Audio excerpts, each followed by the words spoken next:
with the on and off switch. Important things: if you lose power, you do not lose programming. The power lives on an SD card here, lives on an SD card in the handheld programmer, and should power fail, when it comes back on, it will boot up back into normal functions. It takes a few minutes to transfer over the network, but after a few minutes you will be back in the normal program. This is the power supply that powers the brain and the auxiliary card input. As long as you have your lights, your 4 lights here, you know we have power going from here to here, from here to here, and out to our switches.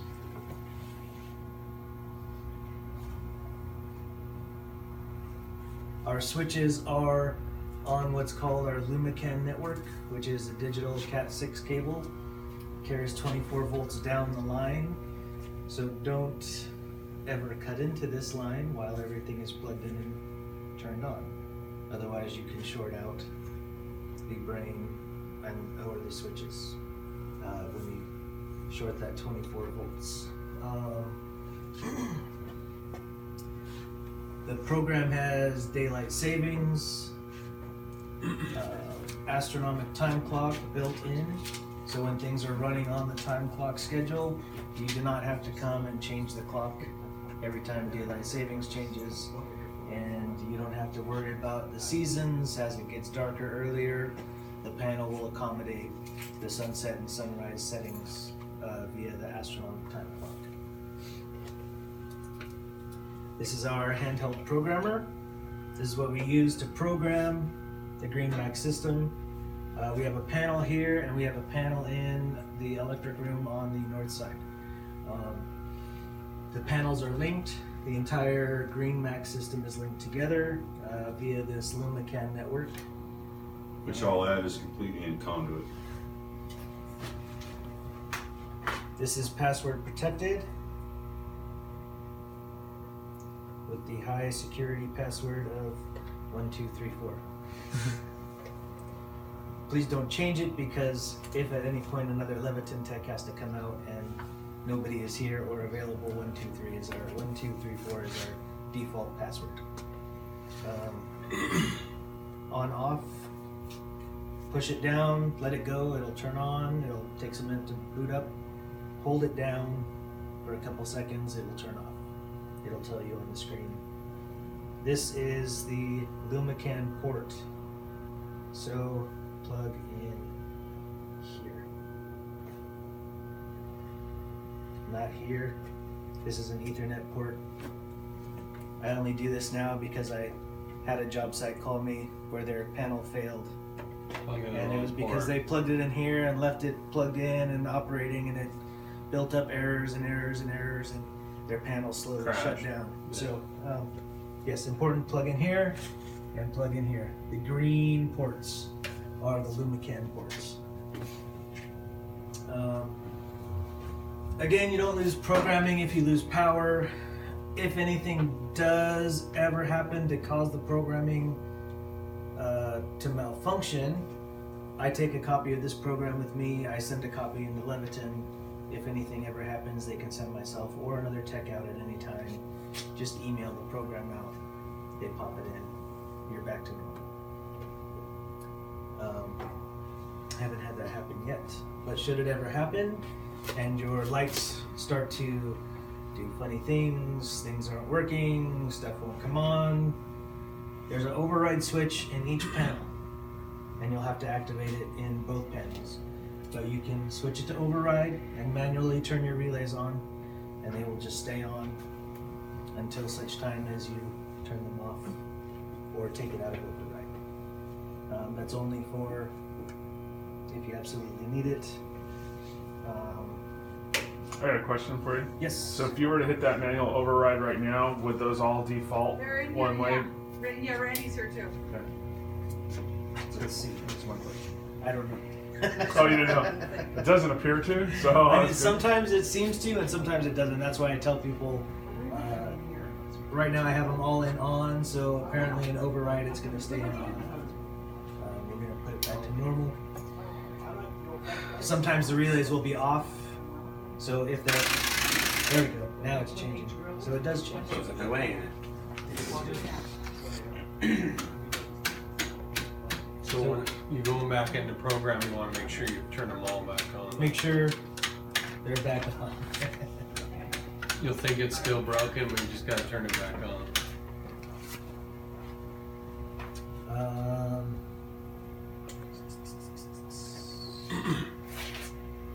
Okay, the programmer works similar to old texting, so old phone texting.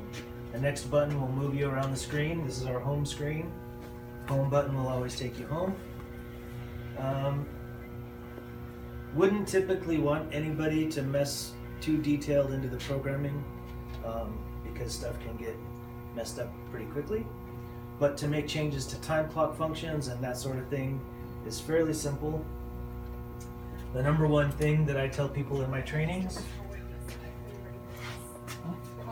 call that number. That's Leviton's tech support number. They can schedule a time, or if you happen to get somebody that has the time right there, they will walk you through step at a time. Do this button, push the right button, next button, that kind of thing, and walk you through the change. That way you don't have to remember everything that I said today, and you'll be able to change anything you need to. But here we go. Next button, we're going to go to the timing screen. Hit OK. And we're only running 3 schedules here. We have a daylight harvesting schedule, which I will get into later. We'll go to the daylight harvested area. We have switch control, which is really simple. Go to the time, go to the schedule. You're going to use the next button to go to the days of the week and hit OK. Now our schedule shows up. All we have in this schedule is an on time, and then the switches, it activates the switches. So there's no off in this, it's just you turn the switches on and off, they're going to work.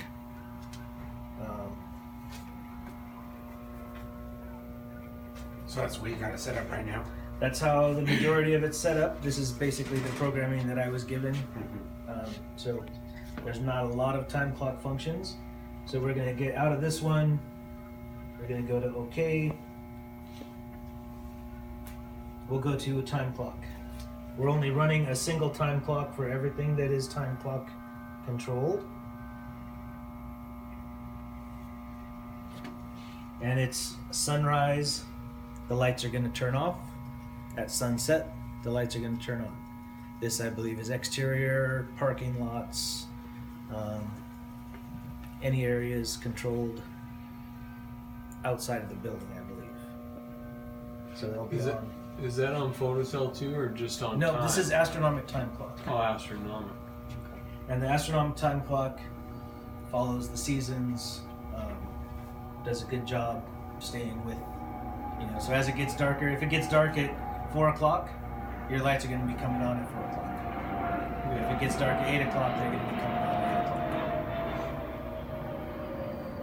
We're going to go hit OK. Oh, if you needed to change time, the astronomic time clock, I don't know how familiar you guys are with time clock functions, but the astronomic time clock works on sunrise, sunset, plus or minus an hour or minutes. So we have sunset minus 0 right now for them to come on. But if you wanted sunset minus an hour, you go to the first box up. Now I'm sunset minus 1 hour. So if it's dark at 7, your lights are going to kick on at 6. Or you can It's go. just going to adjust the sensor, right? That's basically what it's doing. There's no sensor. It's just going to adjust the time that it turns on. Strictly based on that, yeah. Yeah. So we'll probably want them to come on like 15 minutes before sunset or something. I don't know. Obviously I wasn't involved with programming them or the decision of how they got programmed, but usually you don't wait till Typically, exactly sunset to turn Typically, something I on. actually do sunset minus an hour, sunset plus an hour. But I'm just going with when they give me a time. That's what I put in. So it's sunset and sunrise. But again, if you need to change it, feel free to call in. They'll walk you through. It's a simple change. If you're not familiar, again, you can try it on your own. You can always go back to the home page. If you make changes, we're going to go OK. You can turn on and off the days of the week that you're applying the schedule to. And go OK. Use the next button. OK.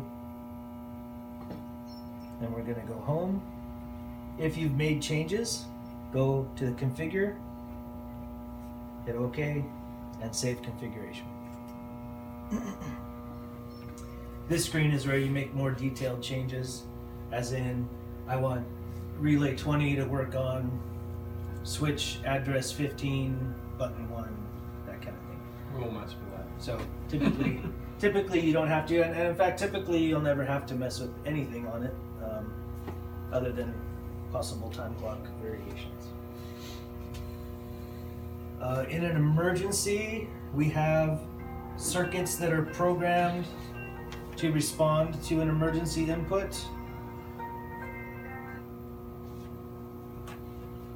They're labeled on each panel, but when it receives an emergency input from the inverter, these relays will kick on to 100%. They're in part of the normal programming also, but they will stay on via emergency power to keep lights on in the facility in an emergency.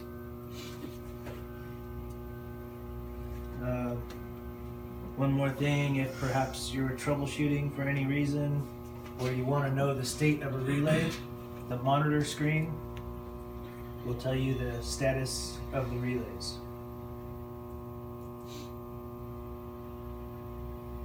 Right now they're all on at 100%. So.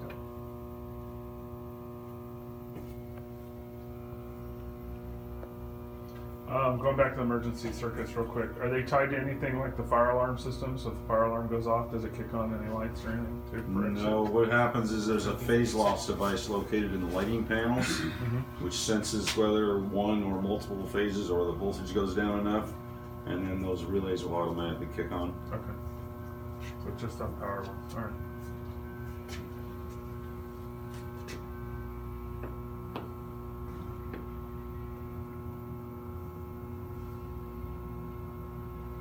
So while he's doing that, when I came in, I saw some lights on the exterior. Is that just for making? We just had them all on while we were doing all the programming. Okay. That covers us in here. We can take a walk through the building a little bit and look at how the switches operate. So I'm assuming this is all public works related information. We're not going to be in here. You guys would be in here. So your thing would be programming if you've got events that you don't, you know. But we're more concerned about what's going on in there than. Well, we're going to call you. I wouldn't think you guys would be No. troubleshooting that out. Okay. Cool. If there's a need to switch things without programming, we can manually switch things on and off Yeah. when they're not being turned on by a time clock or something. You want the lights to come on early, they're labeled there, which ones are which. You can just turn them to the on position Okay. if the clock hasn't kicked in yet. So these all, I see there's no labeling on these ones right here. If there's no label, that means they're not being used. Right, those are all spares. So, spares. All right. Cool. So yeah, if we go inside, I can show you how the daylight harvesting area works. Switches are functions. It's a digital keypad, and every switch in this place that looks like this is set up to operate as an on and an off, each button. So it's what's called a momentary on-off. So push for off, push for on. If the LED indicator is lit, then your lights should be on. If it's off, then the lights that it's controlling should be off. So if the light's on and the light's still off, then there's no problem. Correct. Now you'll notice on a number of them that no light goes on or off.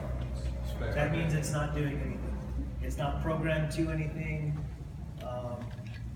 If you don't see the light turn on when you're pushing it, it's not supposed to. And it will not have a label on it. Yes. You're all labeling. So they're going to change these out with engraved buttons that will tell what they're controlling. Oh, nice. So it'll be like pendants or side lights, etc. So you know what. So if you ever have a problem with that module, you'll have to go back and get it all re-engraved No, the switches are actually the buttons. You just the pop buttons off. just pop off. Yep, they come off. Put new ones in. But they're all, it's basically all automatic though, so they're just going to be on and off. Are they just going to? We're not training them on and off, right? We have sensors. Nobody gave me any time clock or There's nothing in sensors, program. nothing No. for the main. Oh, okay, doors. so we just turn them on. Yes, The the main outside areas- lights are on time clock, the inside lights are all on the switches. Okay. So every night before you leave, turn off the lights. There are some rooms that There's are. some rooms that go on automatically. Yes, they have sensors in them. Okay. And those rooms have regular switches, just a regular toggle switch. Mm-hmm. So if it's got a regular toggle switch, then it's probably set up for occupancy/vacancy. So our first employee of the day will probably be coming in this door, hitting this alarm, and then He can light his way in or her way in as you go. okay. Now, programming could be added to automatically turn off lights Yeah. at the end of the day. For instance, if you say, oh, you know what, it's 10 o'clock and probably not getting anything here, they can turn them off. And then they could probably be overridden with that, correct? That can be, yes, you can do time clock on, time clock off, override, 2-hour override that'll work throughout the night. But I'm only programming what I was given. So Okay. I would say when you can program on the clock, Okay. or everything would go off. If you want to make major changes like that, you would contact Leviton, they would send me back out to Okay. reprogram, add that sort of thing. If we can go to the main corridor. The lobby. South, west, east, west, whatever it is. Lobby.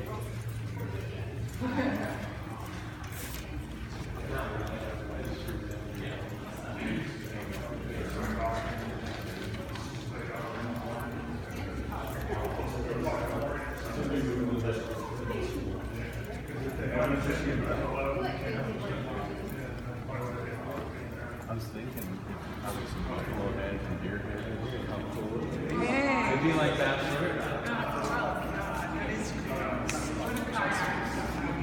Yeah. So you're just over here.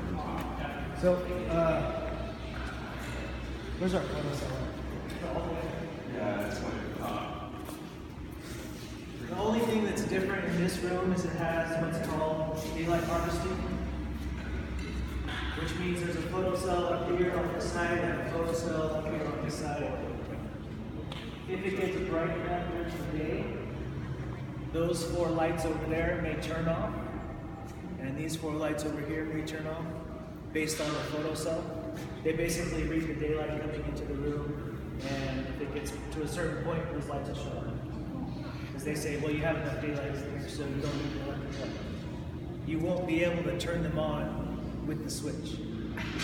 If the photo cell turns them off, they won't turn back on until the photo cell says you can turn back on. So, if anybody gets, if these lights are off, you can go over and hit that button all day long. And nothing's going to happen, and you think it's broke, but it's in daylight harvesting mode. So, keep that in mind. We get a lot of phone calls for that. When people don't understand how that happens. So,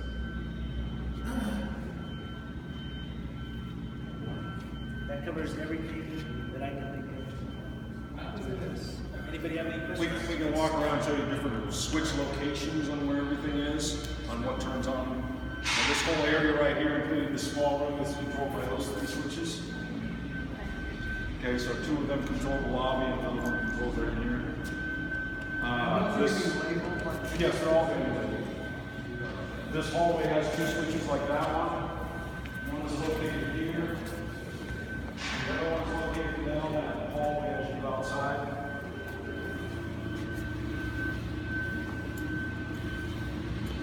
All the smaller rooms are on just normal switches with occupancy sensors. The only other area we have these switches is in our main banquet dining area, and there's a number of switches over there. I don't know if you want to walk over there right We now. should go over there and check those out. Yeah. So we want to be pushing all those. Yeah.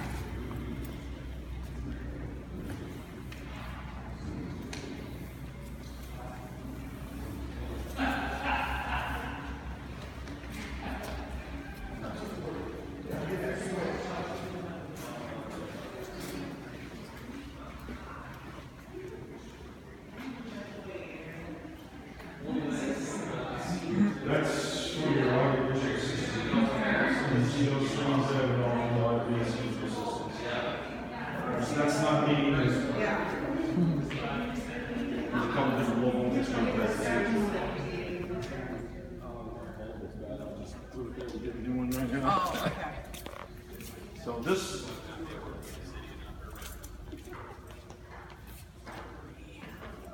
So pretty. This room here is actually in two sections because it's got the curtain wall. So this half Good eye. will be controlled from here.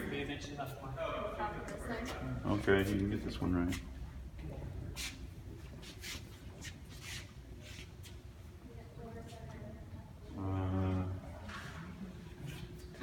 Okay, so we got 1, 2, 3, 4. I'm gonna check this button here. This one right here should have been doing on this side, and they're going the other way. We got this one right here got done wrong. I'm not sure why. You see, it's controlling lights over there. I'll check this one. And then this is supposed to be all on, all off, right? So all on. It's not hitting everything. Oh, you didn't put that? Okay. Well, eventually there's going to be two buttons that do all on, all off. Okay. So we'll have to adjust something here. We had one mistake in the program here. Do they do like dimmers like for atmosphere for evening events or you just That was an option, but it wasn't taken. Really? So we don't have any dimming in the whole building. Oh, interesting. What about the shades? Have you guys? Do you guys? That's somebody else, but they're actually right here. I got. Oh, they're right there. Okay. Brandon, is that a manual thing there? The divider, is it a manual? I think we get. I believe it is, Matt, right? That's a manual. Which one? Oh, yeah, it's manual. They're replacing some of them because they were short, I think. And then what about the blackouts? Is there one behind it? Is there a I believe so, Yeah, so we're- that's a different contract. Okay. It's not done yet. Thank you. So we also have a pair of switches over here. No, it's on that side.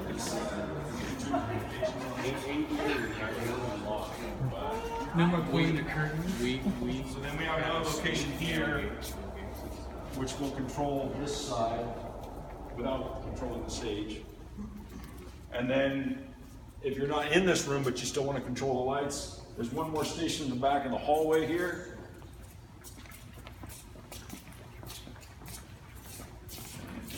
This switch is just these double lights right here.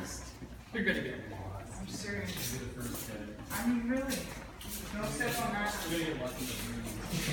You can't see it. Always remember to have your phone. I know. So, two of these switches, if I got them in there right, this should be the two to do the north half of that room. Okay. Or the south half of that room, and these should be the north half of that room over there.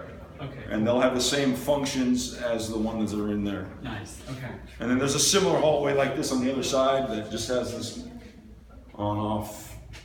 And because we have all these emergency lights everywhere, that's why we have as many switches as we do some. And that's the extent of the lighting control panel. All the other rooms are basically within the room. You walk into the room, the sensors will turn them on as long as the switches are in the on position.